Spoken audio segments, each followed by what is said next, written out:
Pennsylvania is a school that prepares students for post-secondary success. Career and technical education is very much fits within that focus. He wants to ensure that every student has the skills needed for a 21st century job, and career and technical education schools are essential to achieving that goal. He wants to ensure that we're preparing students for high growth job sectors, and that over the next 4 years we increase the number of students who graduate with industry recognized certificates, who are then able to use those skills to enter the workforce, participate in apprenticeship training programs, or go on to further education and job training programs.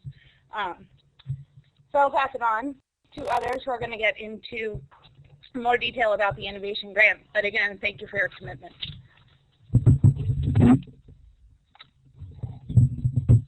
Good afternoon. My name is Steve Locks. I'm in the Policy Office at Labor and Industry. We're one of the agencies partnering in the grant, and we're more than willing to offer the assistance we can. You see the number on the website, or you can email us. And it's Diane, who's the Deputy Secretary. Her email's up there as well. Thanks.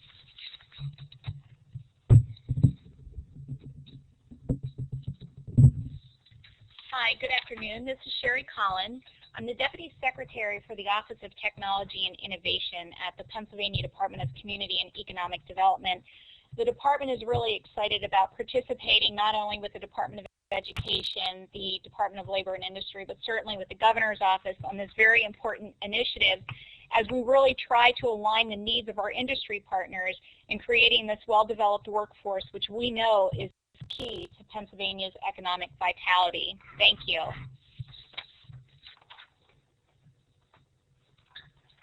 Good afternoon.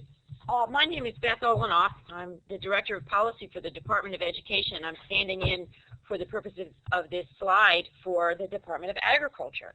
We were very excited to hear from them when we started putting together this grant opportunity for career and technical education and career pathways.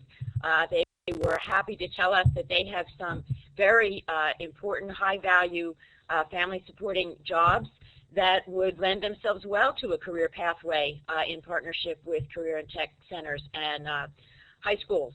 You can see on the slide that they have to do with supervisors of animal husbandry and animal care workers, food batch makers, agricultural technicians, conservation technicians, and hydroponic technicians. So that's very exciting. And those of you that are in the field and have an interest in this, please reach out to Scott Sheely.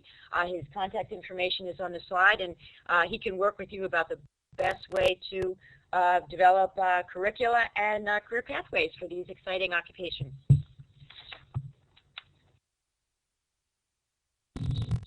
Amy, if you could, you'll be on to present when I put the slides up, or Project Lead the Way.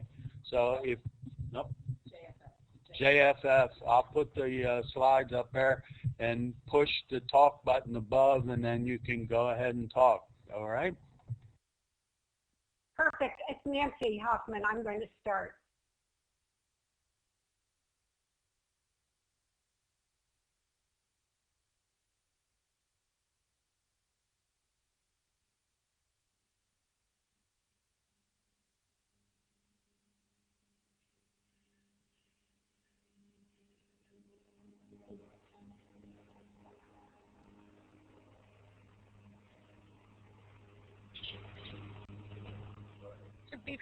Before we get started, this is Sharon Ward from the Governor's Budget Office. Wanted to thank Nancy Hoffman and Amy Lloyd from Jobs for the Future, who have been working with us. We've invited them to prepare this webinar to help all of you understand the priority program areas. They're going to walk you through really a couple of things. One is what a high-quality career technical education program looks like, help us to understand the elements, look at the models, and answer some questions. So I want to thank Nancy and Amy for joining us for today and for all of the great work they do around the country to help states shape and improve their career and technical education systems. Great. It looks like you're still having problems there getting full screen. Can you hear me?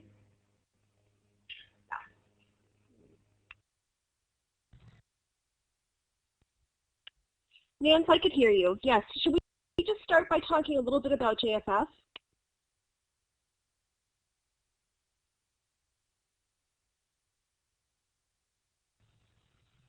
If you go ahead, just start talking about JFS. If you can see the slides, let me know that. But then when you want the slide to be changed, just go ahead and just say change the slide.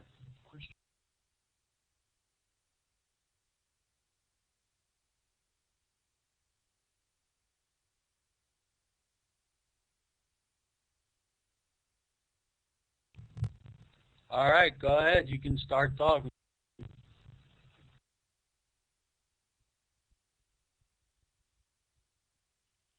Nancy, do you want to kick it off? I heard you a minute before. You hit the talk button and heard you, and now I don't hear you. Okay, now can you hear me? Yep, gotcha. Okay, well, sorry for the bit of confusion here. I'm Nancy Hoffman. I'm Vice President and Senior Advisor at Jobs for the Future. And Amy Lloyd, my colleague, who's Executive Director of Pathways to Prosperity, our state network of career pathway development, states and regions, is going to tag team with me. But before we get started with the models, I just wanted to say a word about Jobs for the Future. We've had a long history in Pennsylvania. We work across the country on workforce development and education. And the populations we work with are young people in middle school and high school, out of school youth, and underemployed and unemployed workers. I'd say the primary thing that we do, both policy and practice, is try to connect some of the pieces in the system where the links are not strong, and I think that's part of the goal that the governor has for you in making these innovation grants. So we try and connect, and we do connect secondary and post-secondary, labor and education, and probably most important for the presentation we're going to do, we connect at the high school and post-secondary level, academic and career pathways, so they're not divergent but integrated with each other. So young people who are in a pathway come out both with technical skills they need and the broader contextual and behavioral and critical thinking skills that employers value so much. So I'm going to turn this over to Amy now. Great. If we can forward the slide, please, Nick. So this slide is just an overview of how we think about the work that you potentially are undertaking in these exciting CTE innovation grants. When we're developing similar career pathways across the country, we take a really aligned and integrated approach between secondary and post-secondary, where we blend together rigorous academics with career and technical education and think about all the means for acceleration for student learning, both through dual enrollment so that young people get a leg up on college while still in high school, and through work-based learning so that young people get a leg up on careers while still in high school, and to and through post-secondary. We see learning as lifelong. We're focusing in our work on the slice of education from grades 9 through 14, but we know that many 4 years and advanced degrees are in our students' futures. We also know that career-focused learning needs to start much earlier, but as we think about an integrated approach, it's really critical to think about how to truly align systems so that you can focus on the bigger outcomes of increasing the number of skilled young professionals and strengthening both your regional and state economies through developing your talent pipelines. Next, please. So, Nancy, you may want to chime in here.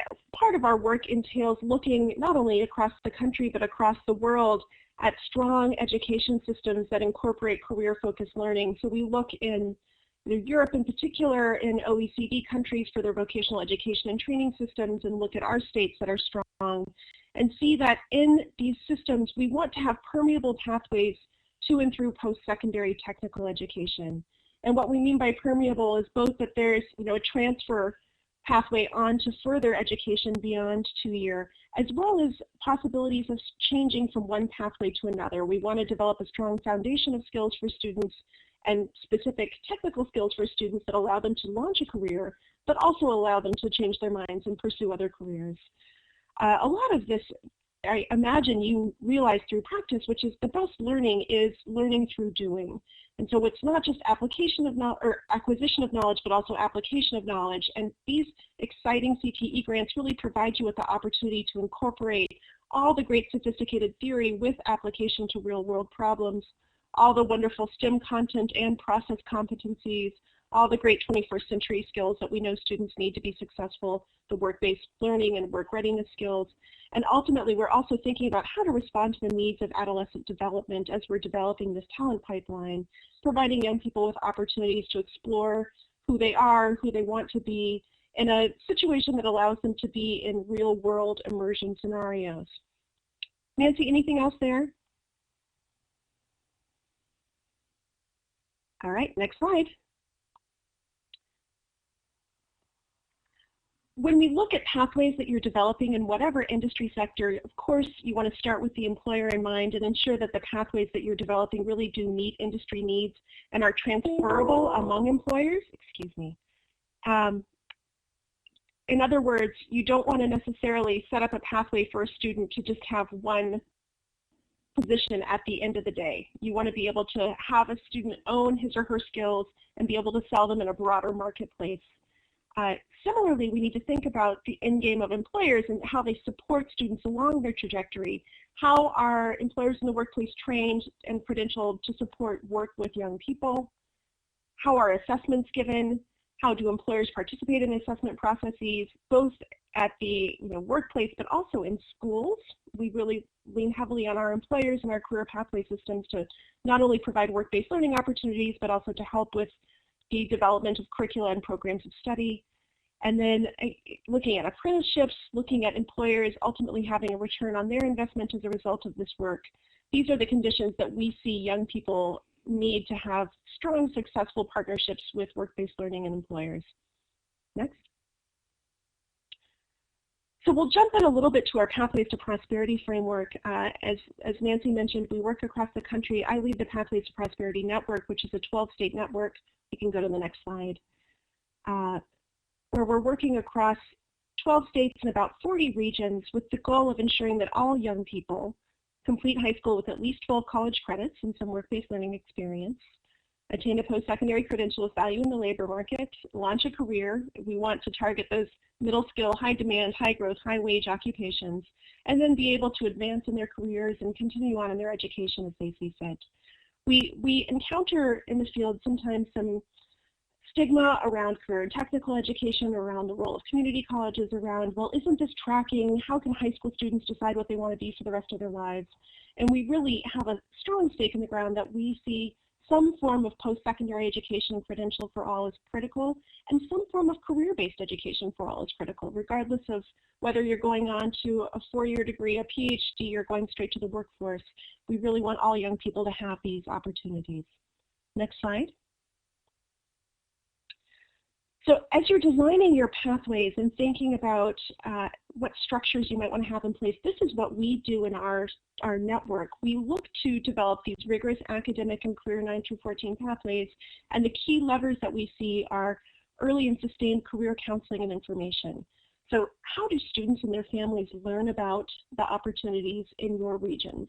How do they know what jobs are out there? Even the most well-educated parents only know their own experiences. Many of our teachers in our school systems come from being students themselves to being teachers, so our educators may not know what's the latest cutting-edge industry opportunities in advanced manufacturing. So ensuring that you have built-in in-person and leveraging technology around career counseling and information so that students can make meaningful choices about their futures. Engaged employers, so how are you bringing employers into this conversation? Intermediaries, we'll get into a little bit in the next slide, but what are the links between education and employers?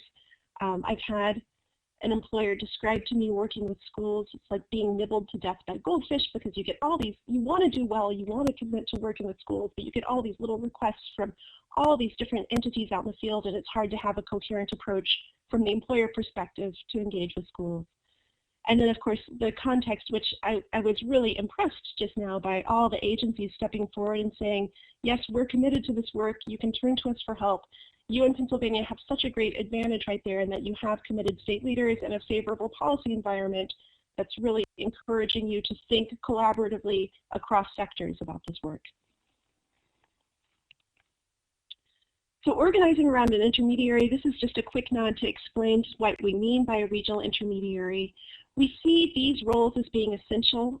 Intermediaries sometimes take the shape of chambers of commerce, workforce investment boards, sometimes community colleges, some entity that's thinking on a regional basis and can help set the planning, the convening, brokering relationships, and evaluating kind of the bigger picture of what you're setting out to achieve with your pathways that you're developing.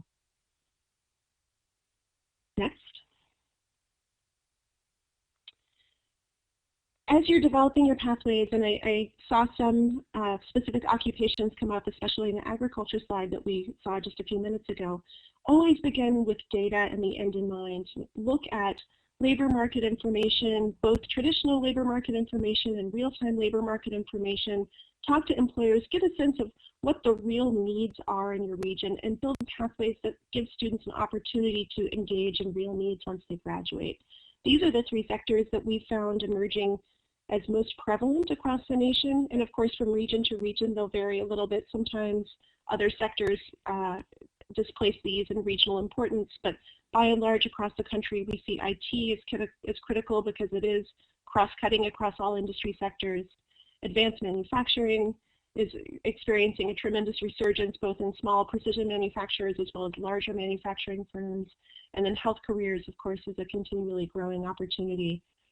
We just need to help our students develop pathways that are carefully chosen. And this speaks to that as well. Start with reverse engineering your pathways. So with your employers, by industry sector, think about your labor market information. That's what LMI is. Identify skills gaps that employers are experiencing. Identify their aging workforce needs. So maybe in 5 years, half of their workforce is going to retire. What are their plans for filling those positions? And so with the employer perspective, have them ask what specific and transferable skills do young people need to be successful? Then backwards map that to post-secondary, which really is the bridge between employers and high schools. And start mapping out your programs of study from there. And then as you map from post-secondary to secondary, think about dual enrollment and work-based learning opportunities on the secondary side.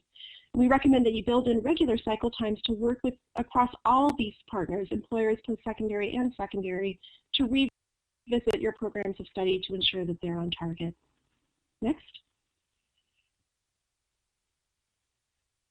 When you think about the CTE innovation grants and the pathways you may be developing, work-based learning should play a role in this, and that's the application, the real-world application of student knowledge. This is what we've developed in partnership with P-TECH, a model in New York, with a little bit of augmentation from other sites that we've worked with around how we think about a 9 through 14 work-based learning continuum and the sorts of activities and the increasing intensity of employer engagement that would take place across that continuum. Many entities have models like this. You may have models like this. We've worked with National Academies Foundation, with ConnectEd, others. Just be sure that you're deliberately mapping out what you want students to learn in the workplace or from employers and when.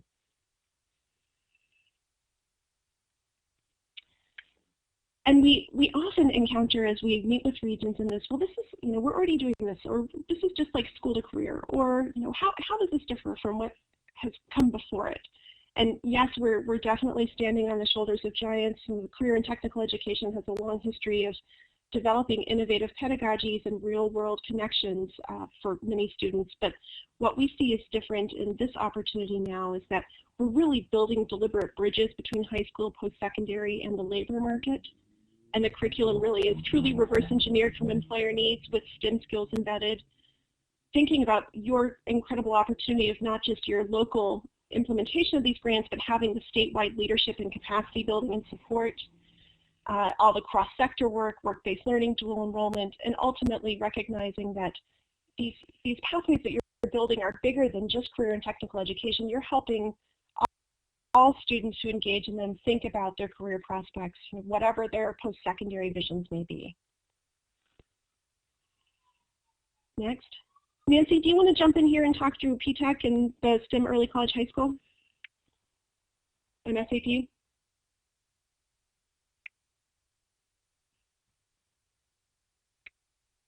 I'm sorry. Next slide, please. So this is a little difficult to read, but under really the best and most powerful circumstances,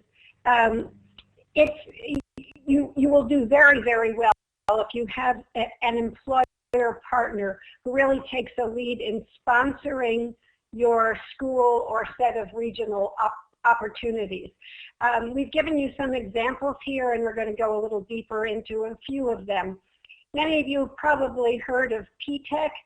They just had their first graduating class in Brooklyn. This is known as a 6-year high school, which we don't think is generally the most attractive name for something for students who are wanting to get out of high school. But it's a powerful model in that students complete an associate's degree and can do it on an accelerated pathway. And in these schools and in the Chicago STEM schools, which are versions of P-TECH, young people who complete their programs both graduate with a sequence of work-based learning, but are also first in line for jobs at the sponsoring company. And as you can imagine, that's a very attractive proposition for a young person and very motivating. JFS is working with 2 other companies. One is SAP, the German Business Solutions company, where we are starting a high school community college partnership with the Boston Private Industry Council. This is going to have a business IT theme, and we'll be having our first class start in the fall. What's interesting about this is that the mayor's office in Boston actually runs SAP software. The Private Industry Council with the mayor's office places about 9,000 students in summer jobs. And Charlestown High School and Bunker Hill Community College are located within walking distance of each other. So you have a set of partners who really are seeing each other face-to-face on a daily basis.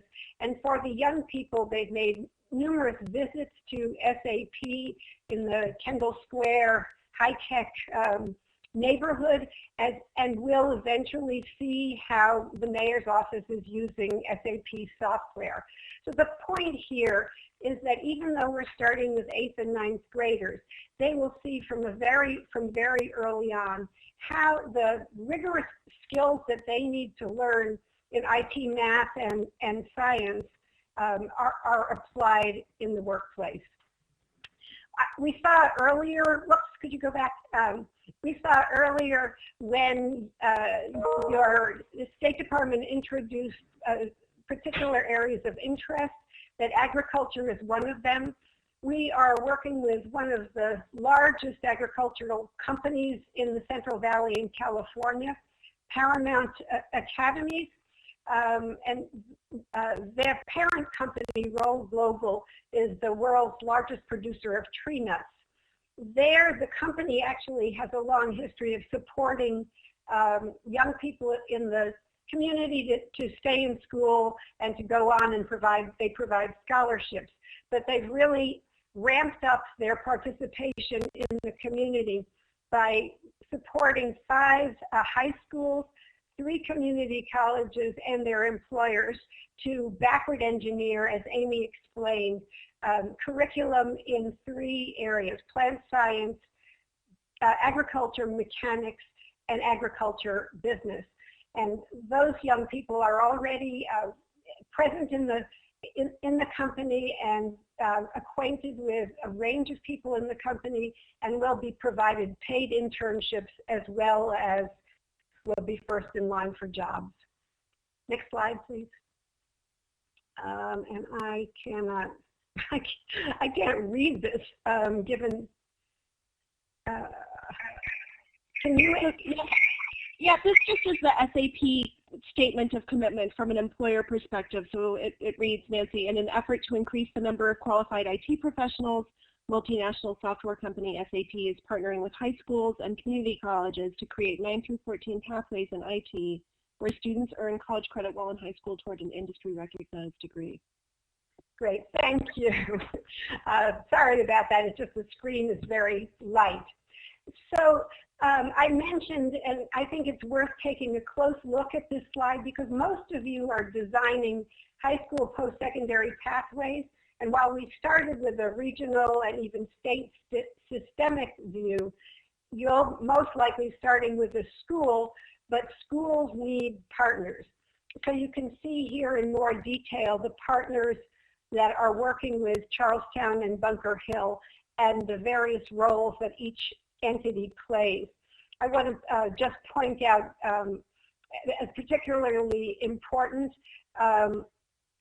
that the Boston School District is involved and that the higher ed partner is both bringing young people on campus, 8th and 9th graders in the summer, using their advanced students to partner with teachers and students in curriculum development, and really playing a very active role because they see well-prepared students who do not need remediation and in fact enter full-time at Bunker Hill as a major advantage for them. So we can move on from there. So again, I'm having a hard time seeing because the print is very small and light, but you can see here the way in which the skills were backward mapped. So we started by documenting the skills that SAP said it needed for its entry-level employees. Then we began to work with the community college, and this can be a real challenge, although in this case it's the Dean for Workforce Development and Professional Studies at Bunker Hill is one of those wonderful people that loves innovation and new ideas, and her faculty are very willing to tweak their courses as they see the backward mapping needs might suggest that they need changes. And then we look finally at the curriculum and the scope and sequence needed in the high school. And this, I won't go into detail here, but as you do your design work, you might think about just a simple process like this where you work with employers or with the employer advisory committee or a sector organization that you already know or have identified and carefully back map skills. Sometimes this is called a skills audit process. We have a particular strategy for doing this kind of work, but it's not an infrequent activity from that's carried out by employers. Next slide, please. Amy, I think I'm going to ask you to take a look at this because I can't see it. Sure. I probably have a little bit better view in my screen here. And all these slides will be made available to you afterwards so you can take a closer look for those of you who are participating in this call. This is just a map of the actual skills and how they correspond to Bunker Hill Community College courses as well as Charlestown High School courses. So this particular pathway unpacked both the technical and the professional skills that students needed, and then specifically embedded them within particular courses. So it isn't just a, oh, students should learn this, wouldn't it be nice, but it's actually built into the scope and sequence and the lesson plans for both secondary and post-secondary. So on the technical side, some of the skills are things like IT quality management and assurance, IT release and production management, IT deployment and change management, risk management, scope management. And then the professional skills are those the 21st century skills that we know are needed: communication, critical problem solving, negotiation, planning and time management. I'll say one other word about this, which is that what we're doing across the country with our 9 through 14 designs, and particularly in Boston, is really starting students on the first credit-bearing math and writing courses for community college while they're in 10th and 11th grade, because we know those are the gatekeepers that really trip students up as they move on. And then we're also embedding some of the career courses in the 12th grade, and students, if they are close enough, are going back and forth between the community college and the high school, so that by the time they matriculate in a career pathway in community college or in a 4-year, they really feel like they are college students, they've achieved college work, and they have the motivation to go on. These students also will have had workplace experience both at SAP and in other companies in the Boston area that use IT skills. Next slide. I think you better do this one, Amy, too, because I can't read it. Well, and so similarly, this is just a slide with an overview of stackable credentials. And so this is from a partner, Baytech, which is an NSF-funded IT entity, building out the credits along the bottom, ranging from 16 credits to 120 and beyond credits, and what sorts of stackable and latticed, really, credentials students can attain in the IT pathway along the way. So everything in starting from, PC hardware support and health IT support, data and accounting support on the far left, all the way through career certificates, associate's degrees, and bachelor's degrees.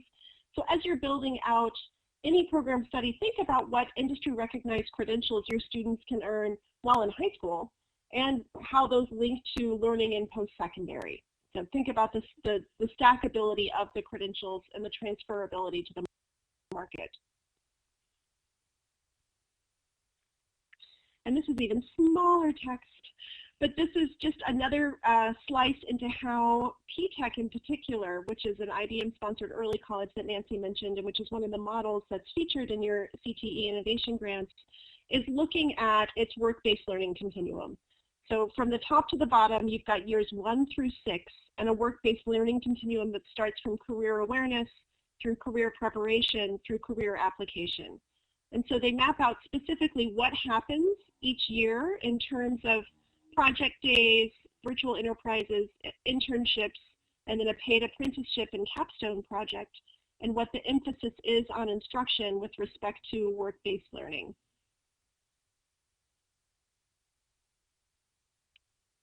I can actually see this one, so I'll just talk a little bit about this. But one thing that I want to emphasize is we thought that it would be useful for you to have some concrete examples, but you certainly shouldn't feel like these examples that we're picking are going to be, have any particular resonance. You have to figure out what are the labor market needs in your region, what your capacity is as a school, and what your partners can do, and make your own decisions.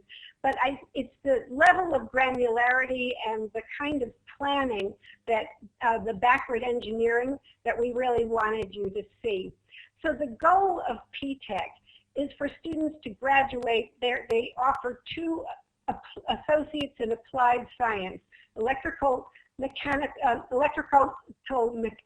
engineering technology, and computer information systems. These are highly technical. The students are taking their technical courses at a 2-year institution, and you can see on the bottom right the kinds of jobs that they will be able to apply for. So we can move on to the next slide. So again, this is more detailed, but in your grant proposals, you will want to emphasize that you know in some detail where your students are headed and what the outcomes will be once they finish a program. So you see here technical skills on one for the computer science, computer systems technology, and the skills on the right-hand side for the electromechanical technology degrees. Okay, Amy, do you want to talk about Project Lead the Way? Sure, and I think I believe there's someone in the chat room that is from Project Lead the Way that could provide further follow-up if people have questions. But go ahead and go to the next slide. When our Pathways to Prosperity Network formed, it was on the heels of a report that the Harvard Graduate School of Education released called Pathways to Prosperity. And in it, it shone a light on the need that far too many of our young people hit their mid-20s without the skills or credentials to enter the labor market. In that report, we were doing a scan of the field, and Project Lead the Way surfaced even back in 2011 as one of the leading exemplars of rigorous academics combined with career-focused learning. So they think of them, or they fashion themselves to be a K through career STEM solution, and they are really known for tremendously strong world-class curriculum that they couple with intensive high-quality teacher professional development and have a whole network of hundreds of educators and corporate and community partners engaged. I know that they're rapidly expanding. They are currently working with 6,500 elementary, middle, and high schools, all 50 states, as well as DC. I know that they're probably working with many of you. They work with hundreds of colleges, university, and industry partners, all with, go ahead and go to the next slide, all with a focus on hands-on project-based learning that's aligned with both Common Core and Next-Gen standards from K through high school. They started with curricula in high school and then backed into middle school and backed into elementary school, recognizing that this STEM-focused career learning needed to take place even in earlier grades. They focus on 3 industry sector areas: biomedical science, engineering, and computer science. And as I mentioned before, they've got terrific curriculum, professional development, and assessments. It's very well thought out. It is cost associated with it, but they're working on cost calculators, and you can reach out directly to Project Lead the Way to determine if it's a good fit for your school. But we've seen it as highly successful across the network. Then on goals and metrics, go ahead and hit the next slide. Nance, do you want to talk a little bit about early college?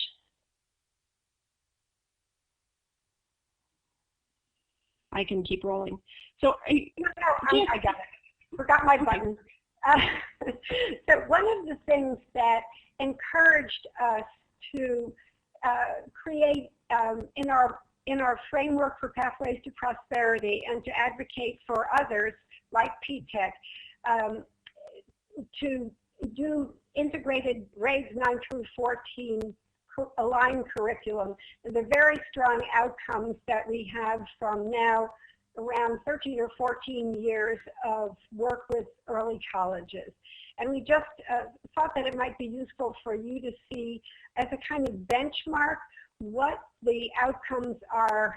This is now for cohorts, a large cohort of students, about 9,000 that have gone through early college and into post-secondary.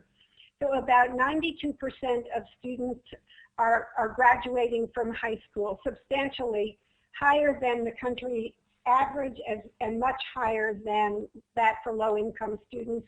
And these are primarily students of color and low-income students, at least 3/4 of the participants in early college. About 86% enroll in college immediately after high school, again, a high percent. About 44% are graduating from high school with a full year of transferable credits. And those are often a mix of the beginnings of what you have to do to complete a career certificate, as well as general education courses that are required both for the associate's degree and for transfer. And then this percentage has actually gone up since this slide since we did the evaluation. About 1/3 of early college students, and that's over 80,000 now across the country are graduating with a full associate's degree. And that's the model you saw in P-TECH. Next slide, please. Amy, you want to do this one? Sure. So if you're interested in digging more into metrics and how we're thinking about our metrics both at a state, regional, and local kind of site-based level for pathways, you can contact me or Nancy and I'd be happy to share those with you. This is, again, teeny tiny words, but you will get these following the presentation.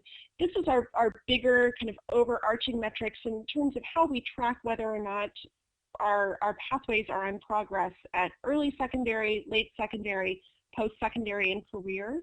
So early, and within each of these, there are far many more that would not fit on a slide that are much more granular. But at the overarching level, you want to see, numbers, how many students and both numbers and percentages are enrolled in pathways. Are they on track to graduate? Are they graduating without needing remediation? Are they completing a program of study? Are they enrolling in post-secondary? Are they enrolling in a pathways program of study that's related to their high school studies?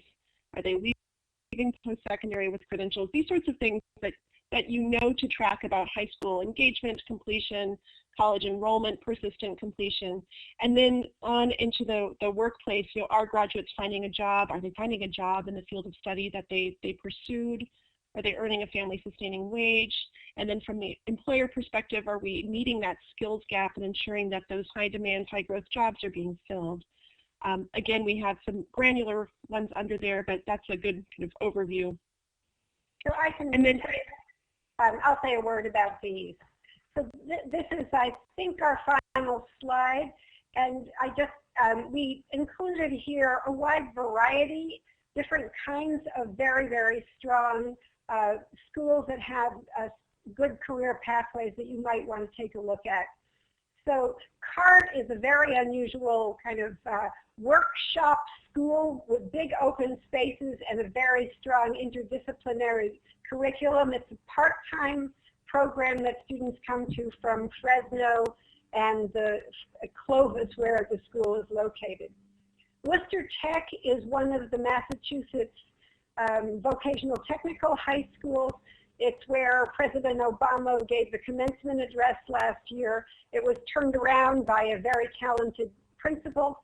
And I think one of the most interesting things there, and you probably have examples of this in your state, is that it has a number of enterprises within the school, including a Tufts University veterinary clinic, a restaurant, a credit union, and some other tech facilities that so that it can do some repair. The school also partners with its local employers who provide machinery to the school and then use the machinery for training their workers, and the high school students also get to use it. Lake Early College is a very strong health careers school, which is located on the health career science campus of the science campus of Wake Community College. We've given you web URLs for all of these if you want to take a look. Linked Learning is the premier integrated high school college design initiative in California and spreading across the country. It's primarily high school, but if you want to see some examples of very strong integrated curriculum, lots and lots of coaching and support materials, you should go to the ConnectEd California website. And Linked Learning has been a major, has been the major interest and for ConnectEd California, and they have built out a lot of the high school support mechanisms. And finally, some of you may have heard of High Tech High, which is in San Diego, California. Again, a kind of workshop-like building, very, very much based on project-based learning. Students are highly engaged, and you might want to just take a look at any of these websites for some ideas and encouragement as you put your proposals together. Next slide. I think we are now ready for comments and questions. And thank you very much for your attention, everyone.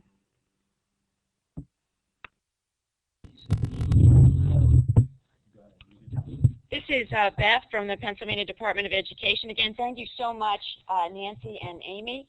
That was quite a lot for us to digest, and as you said, the tiny little letters. So I'm sure folks will look forward to getting our slides, seeing them, and being able to dig into those details. Now we're very pleased to be able to offer you an opportunity to hear directly from one of these national models, and that is Jessica Hooper at Project Lead the Way. Jessica, you're on. Here we go. Thank you, Beth. Can you hear me now? Hello, can you hear me?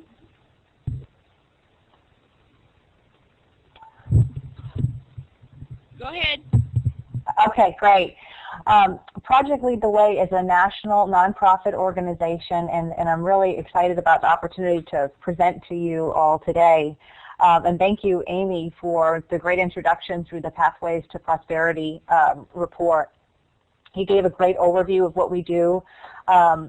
We actually are the first organization of its kind to have a full K-12 STEM pathway, and we were just recognized by the White House a few months ago. We use activity, project, and problem-based curriculum. It's a very hands-on approach. And we have a sustainable business model with 4 national partners and many regional partners. We serve over 65,000 schools nationally and 125 in Pennsylvania right now. We serve over 1 million students and 10,000 this academic year in Pennsylvania. We work closely with Bucknell University in Pennsylvania to offer our professional development. And I'd say outside of our curriculum, our professional development is really what separates us from anybody else. You know, I put this quote down here because it's very different what we do, how we do what we do with Project Lead the Way. It's extremely rigorous. It really changes the way teachers teach. And so the most recent National Teacher of the Year, Jeff Charbonneau, I think put it really well when he said it's been really exciting to teach the courses and see the impact they've had on the kids. It's given the students a lot of avenues to continue to challenge themselves, earn college credit, and ways to express themselves. It's really reinvigorated so many teachers that I've seen in the classroom. If you would go to the next slide, I'll get to the nuts and bolts of what we do at a very high level. My colleague, David Derrick, who works closely with Pennsylvania schools, is on the call as well, and may be able to answer questions if and when appropriate. But if you put us in a box, that is what we would look like in the left-hand side. We offer world-class curriculum. We have amazing people on staff, including former teachers and academics that write our curriculum. It's annually revised, so we pride ourselves in the fact that it's current and up to date. And the next piece is the high-quality professional development. That really is unlike any other. It's very intense. It's 2 weeks of training at the high school level. So the teachers are going to go through the content and the pedagogy, which, as I mentioned before, is very different. So rather than rows and sage on the stage, the teacher is much more of a facilitator. And often when you visit a Project Lead the Way classroom, you can't even find the teacher because they're so engaged. And you know, the other aspect that's changing a little bit, I would say, upon observation, is that you have students working in teams, which means that they're at different paces. You've got, you know, maybe a higher performing team and then a middle range. So, you know, we also offer the opportunity to teach the teacher how to deal with that so that everybody is able to succeed at their own pace and really excel. And then the final component, if you put us again in this little red box, is the Engage Network. We partner not only with Bucknell University, but over 50 universities across the country to offer professional development. So if a Pennsylvania school wanted to offer Project Lead the Way in either engineering, biomed, or computer science, and the PD wasn't available at Bucknell this summer or next summer, they can go to another university across the country. We also work with universities to offer college credit to our students. And then the other piece of our Engage Network are our corporate partners. We've been approached by folks like Toyota and Chevron who are very interested in what we do. They want to be actively engaged in the classroom. They want to help write curriculum, and they want to invest in our schools. And so we've been really fortunate in that regard that we've been validated by industry. So our programs of study are rigorous, relevant, and hands-on. They are aligned with industry credentials, all three course programs of study, both engineering, biomedical science, and computer science, and they all are aligned with college credit. Lastly, I want to say are two more things that we've partnered with College Board, and that's a really new partnership. I believe that there's a component to this grant, the planning grant, which would be a great opportunity to apply for a Project Lead the Way College Board partnership. And we can get into the details of that with you. We can sit down and plan with you, and that really lends itself to my last point, is that we are very well prepared to help you and consult with you in terms of your planning and bringing on a Project Lead the Way program. And David Derrick is the person that you would want to reach out and talk to, and he can certainly advise you. Glad to answer any questions. Thank you, Beth. Let's hold questions for the whole bunch at the end. We just have one more wrap-up slide, and that is to remind you that here in Pennsylvania, this funding stream is contingent on this funding being approved by the legislature. This, of course, $28 million for innovation, career counseling, and equipment is in the governor's proposed executive budget, but as you all know, we are now engaged in heavy-duty negotiations about all of these different pieces. If you think that you would like to submit a grant, please go to the eGrants profile and open up your application so that we can keep track of that. And finally, again, this is not a done deal, so if you're creating an application or even just thinking about it, we encourage you to reach out to your state representative and your state senator to let them know that you're counting on this funding and that you're going to be putting it to excellent use, and even ask them for a letter of support as part of your grant application. This has, again, been quite a complex and complete presentation. Remember that the innovation grants, which is a proposed $15 million possibility, is divided into two parts as far as you're concerned. There's money to be used immediately in September for program expansion, either in number of students participating or program elements. And then there is, that's a maximum of $400,000 per grant. And then there is the opportunity for a planning grant so that you wouldn't actually put your program and your dollars on the ground until September 2016.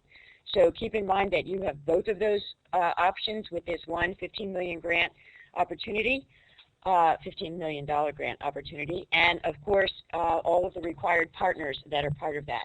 So I think now we will go ahead and open this up to questions.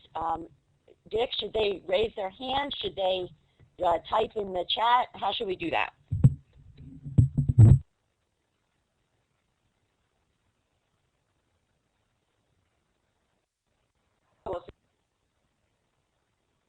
If you have a question, go ahead, raise your hand, and then we'll recognize you. Once we recognize you, you can push on the talk button and go ahead and talk and state your question.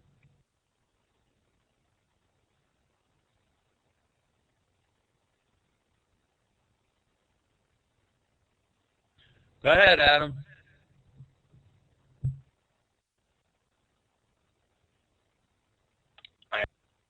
There we go. Can you hear me now? Hello? Anybody?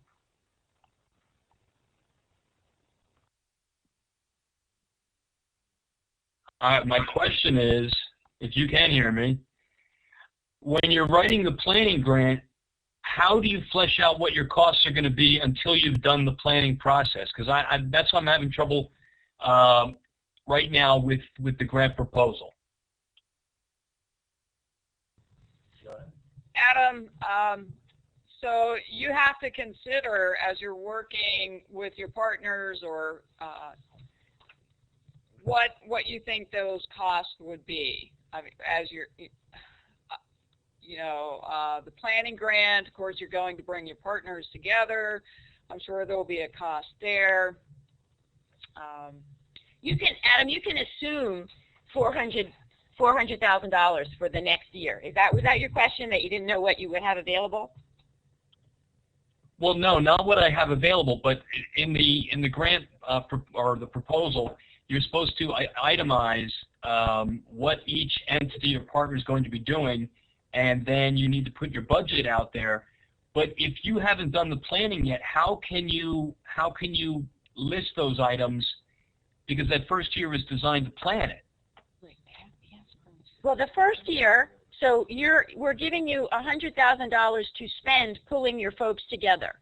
So if you think that you need to have this number of meetings, and you need to pay for some travel, and you need release time for people to be designing curriculum and that sort of thing, that's what your $100,000 is for. And you don't need to spend all of that, obviously. If you can come up with your program for less than that, you don't think you're going to spend that much money because you're just going to do a small, one career pathway for maybe 15 kids or something like that, then you don't spend all that money.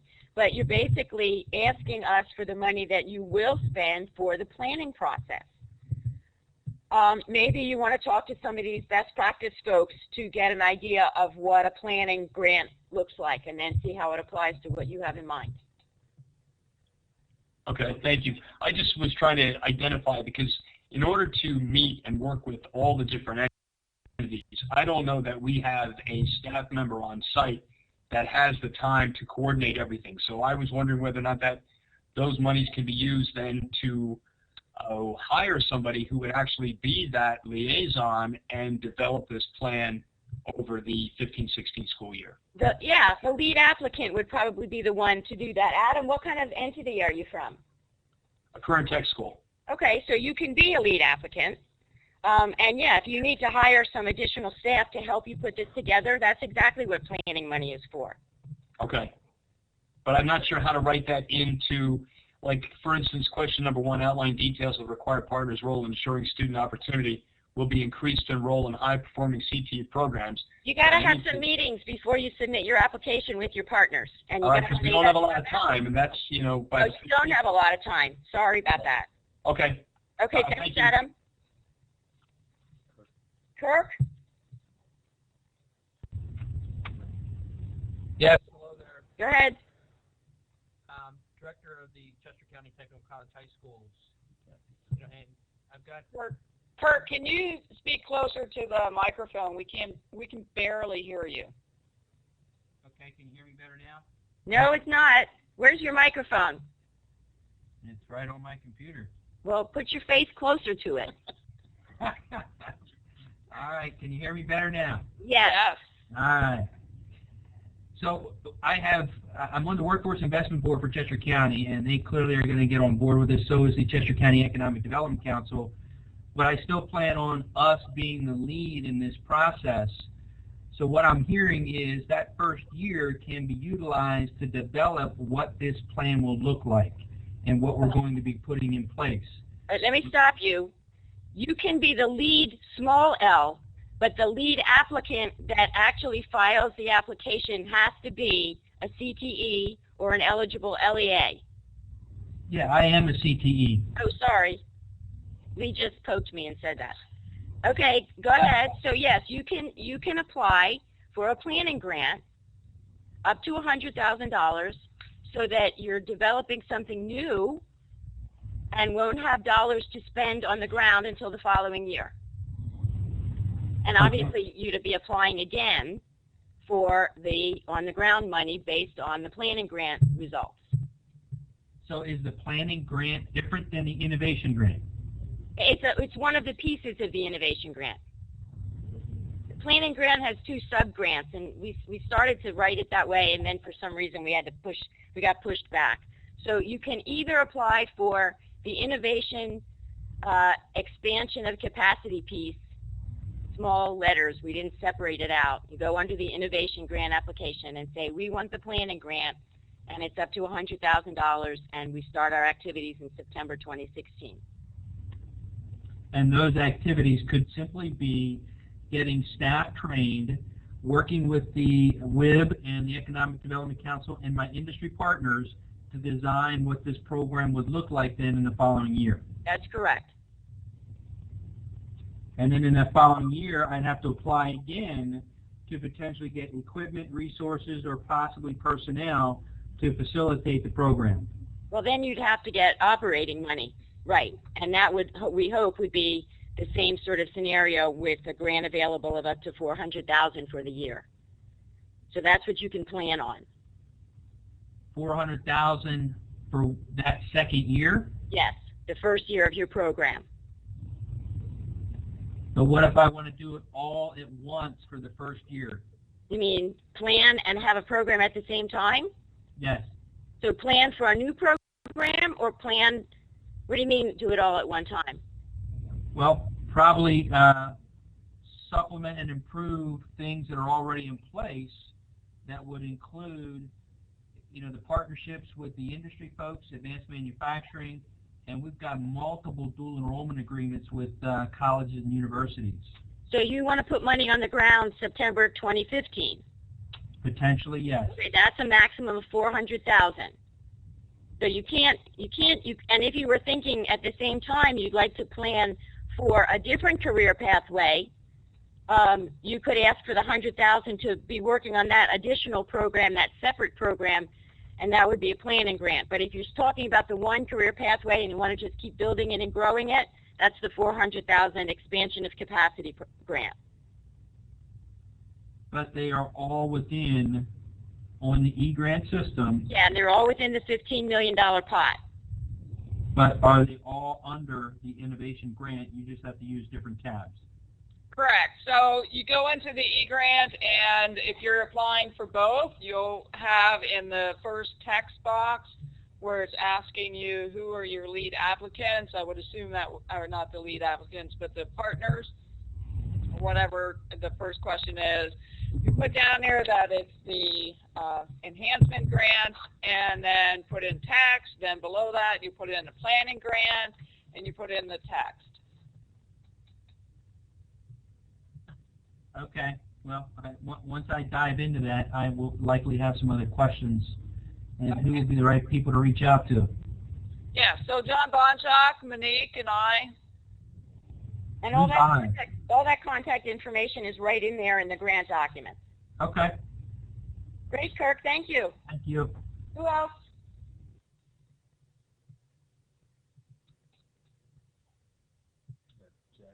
Hey, Jackie.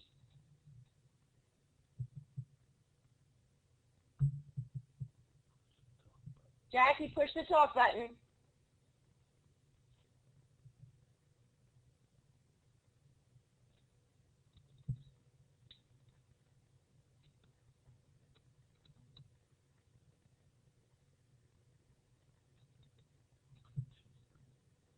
Is there anyone else?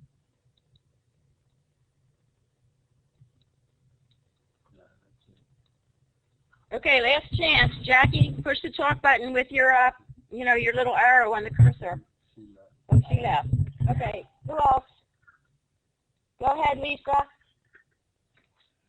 Can you hear me? Yes, we can. Okay, I've been in the grant working on it and realized that I'm not sure, to enhance the programs, to increase enrollment.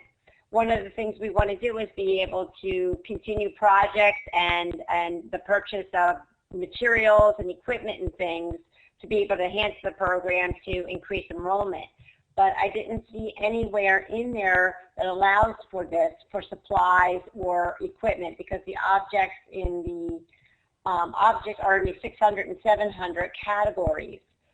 So does this grant not cover any equipment to increase the enrollment? That's correct, Lisa. For the equipment, you would apply for an equipment grant. So you're correct. There is no opportunity to apply for supplies, to put in supplies.